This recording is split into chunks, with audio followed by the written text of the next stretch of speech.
Ji Gopal ji, I think हाँ, now I hand over the taj to you, और आप अपने विचार हमारे साथ साझा करें। धन्यवाद अरुण जी।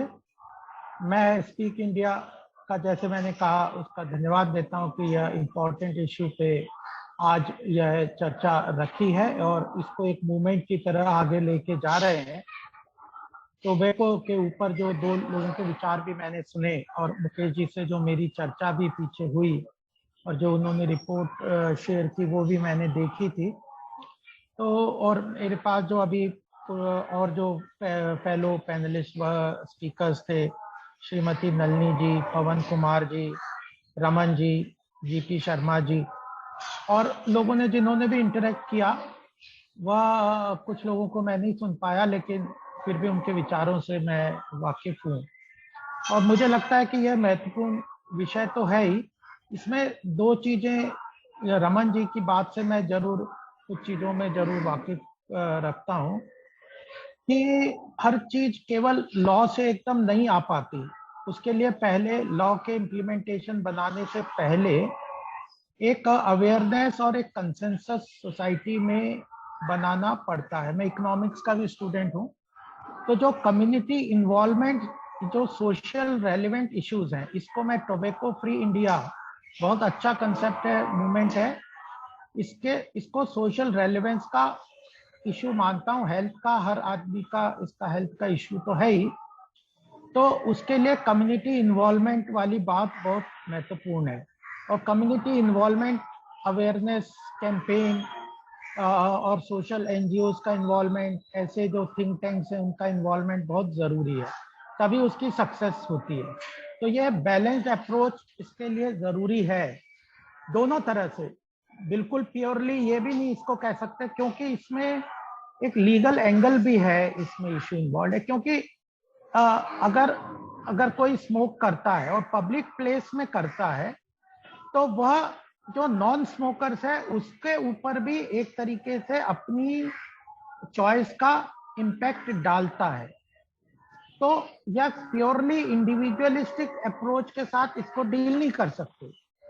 तो स्मोकिंग करना नहीं करना, यह तो एक इंडिविजुअल चॉइस का हिस्सा हो सकता है, और उसके लिए अवेयरनेस, कम्युनिटी इन्वॉल्वमेंट, वो सब जरूरी है।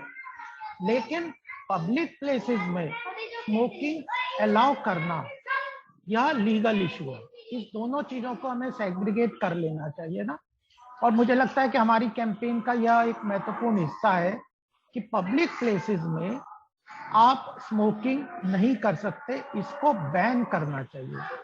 और यह बात से मैं पूरी तरह से एग्री करता हूं कि इसके लिए लीगल लॉ लाके उसको इम्प्लीमेंट एनफोर्स करना ही पड़ेगा। और चाहे उसको एकदम रमन जी ने जैसे कहा कि हर चीज को पुलिसिंग की तरह नहीं कर सकते, लेकिन लॉ का एक डेटरेंट इम्पैक्ट भी होता है। आप फाइन लगा देते हैं, पेनल्टी लगा देते हैं, और उसका एक अपने आप में एक इम्पैक्ट बहुत सारे लोगों पे होता है। अगर कोई लॉ आप बना देते हैं तो सिविल सोसाइटी में एक law abiding citizen, maximum citizens को हम मानते हैं कि वो लॉ अबाइडिंग सिटीजन्स होते हैं। तो लॉ अगर बन गया कि पब्लिक प्लेसेस में आप स्मोकिंग नहीं कर सकते, तो उसका बहुत बड़ा इम्पैक्ट होगा। तो हम लोगों को इस कैंपेन को इस तरह जरूर चलाना चाहिए, और कि पब्लिक प्लेसेस में जो लॉ है उसको स्ट्रांगली इम्प्लीमेंट करें, पेनलाइज करें, क्योंकि किसी की एक की स्मोकिंग से दूसरों को इम्पैक्ट होता है, या तो एडल्ट के लिए। दूसरी बात महत्वपूर्ण शर्मा जी ने भी कही, वो ये आता है कि यंग एज में when you are not sufficiently conversant with the what is good for you, चाहे टीन एज में या अर्ली स्कूल कॉलेजेस में भी हम देखते हैं कि वह पीयर प्रेशर के कारण या कुछ इस तरह के जो टोबैको वगैरह की इंडस्ट्री के अपने एडवर्टाइजमेंट हैं, स्टेमिना स्टिक, इस तरह का, मतलब they are false advertisement. ICMR को इसको रोकना चाहिए मेरे ख्याल से।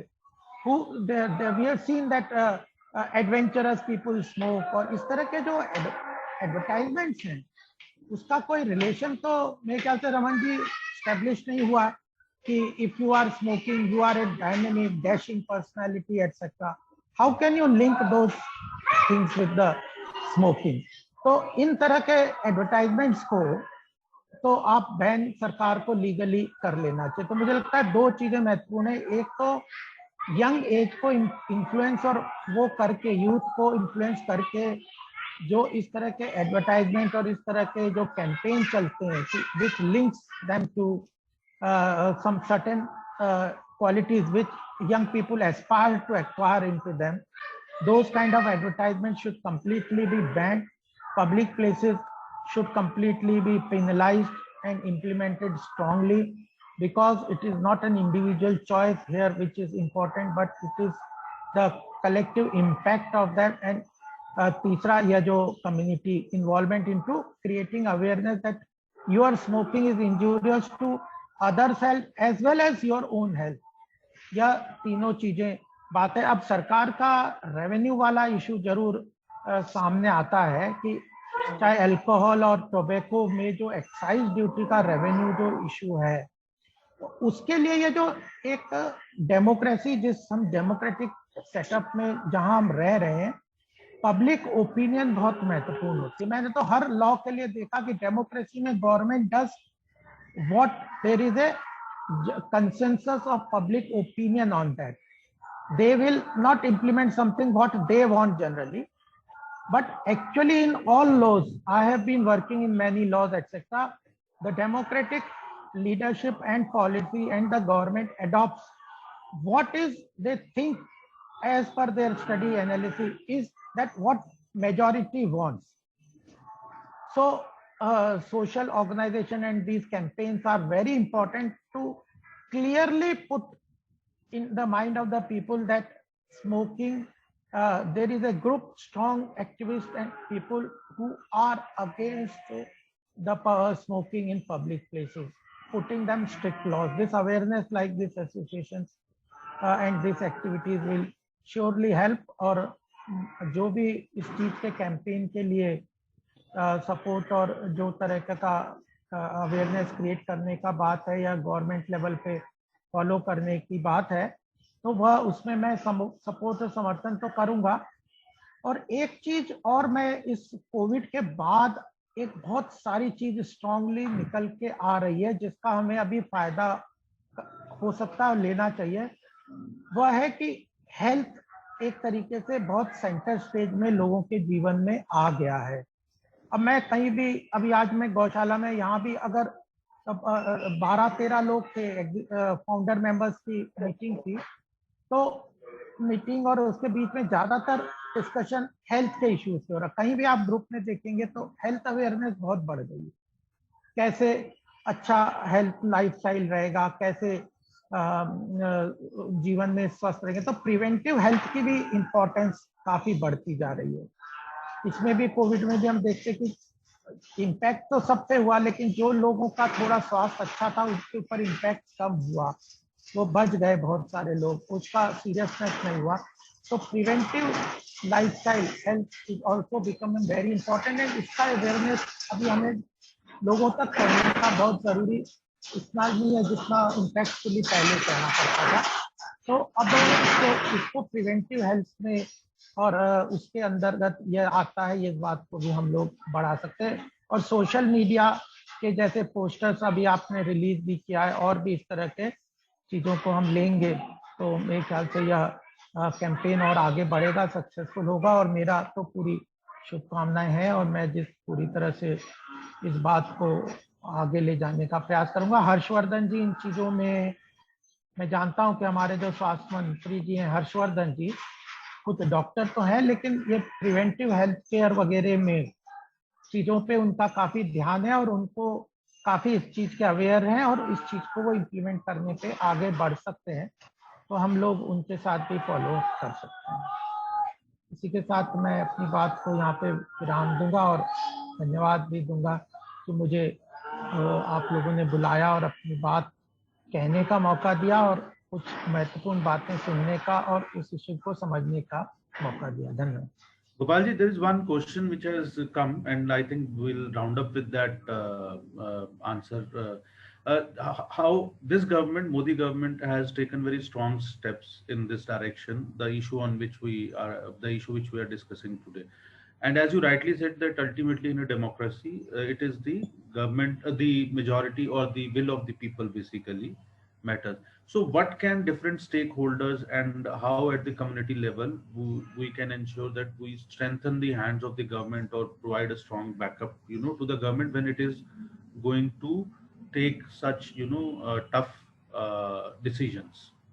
Because we know that there are financial implications also, as you rightly mentioned. So how can the at these different stakeholders level, what can we do to support the current government which is moving in the right direction? So government has come out with the law of banning in public places. As a civil society, we have to be vigilant and strongly work on these issues. And everybody, if you find somebody smoking at the public places, we have to just put in his mind that उसको जिसको कहते हैं टोकना. और मैं दो campaign आपके सामने रखता हूं जिसका काफी इम्पैक्ट मैंने देखा होता है अगर पब्लिक अवेयरनेस और पब्लिक लोग विजिलेंस हो जाते हैं. तो जैसे स्वच्छता एक अभियान मास मूवमेंट बना, लोग कचरे को फेंकने के लिए बच्चे भी लोगों को रोकने लगे कि आप कचरा क्यों डाल रहे हो. इस तरह से एक सोशल अवेयरनेस और सोशल मास टोकने वाले काम से भी होता है. एक मैंने देखा ये एनिमल राइट एक्टिविस्ट काफी इफेक्टिवली, मैं नोएडा में रहता हूँ, काम कर रहे हैं. पहले ये जो डॉग का बड़ा मैनेज था जिसके बारे में ओपिनियन अलग अलग तरीके की होती है. हम भी गौशाला यहाँ काफी चलाते हैं, 1200 गाय हैं, 20 साल से ऊपर ये चल रहा है. स्ट्रीट काउस हमने सब उठाए हैं. इसके लिए अवेयरनेस पहले लोगों पे चीजों में नहीं थी, लेकिन धीरे धीरे ये अवेयरनेस होके इतना बड़ा मूवमेंट बन जाता है कि लोगों को समझ आ जाता है कि भाई हमारे देश में जो हमारी संस्कृति है वो चीजों को थोड़ा सा इंटेलेक्चुअल लेवल पे लोग समझ के अवेयरनेस करके सोशल सोसाइटीज की जागरूकता आ जाती है. तो जो सरकार ने लॉ बनाया उसकी इम्प्लीमेंटेशन का अगर हम वॉलंटियर्स की तरह काम करें कि कहीं भी हम टोकेंगे, इस चीज से बहुत इम्पैक्ट पड़ेगा. तो हम लोग सामूहिक रूप से एक जैसे पानी के ऊपर हम काम करते हैं जलाधिकार फाउंडेशन में, वाटर बॉडीज के रिवाइवल का, हर लोगों को पानी मिले, तो एक संकल्प पत्र टाइप का बनाया कि हम लोग कहीं भी होगा तो उस बात को टोकेंगे, उस बात को बोलेंगे. तो सरकारी लॉ को हम इम्प्लीमेंट करने के लिए एनजीओ का बहुत बड़ा रोल है, कम्युनिटी इन्वॉल्वमेंट है, RWAs के साथ हम लोग काम कर सकते. तो एक एक्टिविज्म जिसको जागरूक सिविल सोसाइटी कहते हैं, तो वह दोनों तरीके से इसको चलेंगे तो हम सक्सेसफुल होंगे. और ऐसे एसोसिएशंस का बहुत बड़ा रोल बढ़ता जाता है कि फिर तो गवर्नमेंट आगे आएगी इस चीज को सपोर्ट करने के लिए. प्योरली पूरी तरह से अगर हम कहेंगे कि टोबैको को बैन कर दो, तो मेरे ख्याल से एकदम डिमांड करना थोड़ा सा अभी अतिशयोक्ति होगा. लेकिन इस तरह का पब्लिक प्लेस का और मास अवेयरनेस क्रिएट करके हम धीरे धीरे कंसेंसस और बढ़ा के इस चीज को इम्प्लीमेंट कर सकते हैं. जीएसटी एक चीज और हम कर सकते हैं कि इसको ना जीएसटी और उसके अंतर्गत भी चीजों को लाके ज्यादा, तब क्या है कि रिसोर्स से सीधा लिंक नहीं होगा. स्टेट गवर्नमेंट और वगैरह का इंटरेस्ट क्या हो गया है टोबैको और अल्कोहल में कि सेंटर और स्टेट गवर्नमेंट बहुत सारा रेवेन्यू इसके थ्रू वो ले लेते हैं. तो वह बैन इसलिए नहीं कर पाते कि उनको रेवेन्यू लॉस होगा. अब जीएसटी में हो गया तो एक उसका रेवेन्यू कलेक्शन का एक लिमिट ही बन जाएगा. तो it will become not that difficult for government to take strong steps against the consumption of these things. तो हम ये भी कह सकते हैं कि एक इनडायरेक्ट उसका इम्पैक्ट होगा कि टोबैको, अल्कोहल जैसे चीजों को put them in the under the GST, तो उसमें रेवेन्यू सरकार का लिमिट हो जाएगा, और लिमिट हो जाएगा तो फिर कॉस्ट बेनिफिट एनालिसिस में कॉस्ट इम्पैक्ट कम हो जाएगा. Gopalji, thank you so much. You have given us, another topic for our next webinar. I think we are going to discuss this issue of, that whether it should be brought under a different tax net. So that's very. So it's a kind of double advantage for us, कि हमने आपकी बात भी सुनी और आपने हमें जो है वो अगले जो है चर्चा के लिए जो है विषय भी दे दिया. तो आपका बहुत बहुत धन्यवाद doctor GP Sharma, Nalini ji, Pawan ji, and of course Dr. Raman Ganga Khidkar ji. thank you all of us for being with us, and thank you all the viewers who got associated with us, and thank you for all the tech team of Speak India who have worked on Sundays, और खासकर सभी लोग रविवार के पहले half के अंदर जो है वो आना और जुड़ना जो है और सब व्यस्त कार्यक्रम से समय निकालना, तो वाकई पता चलता है कि कितनी प्रतिबद्धता जो है, how much is the commitment.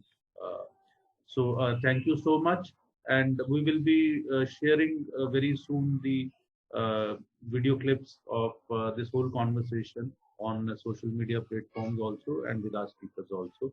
और एक बार फिर आप सबका बहुत बहुत धन्यवाद.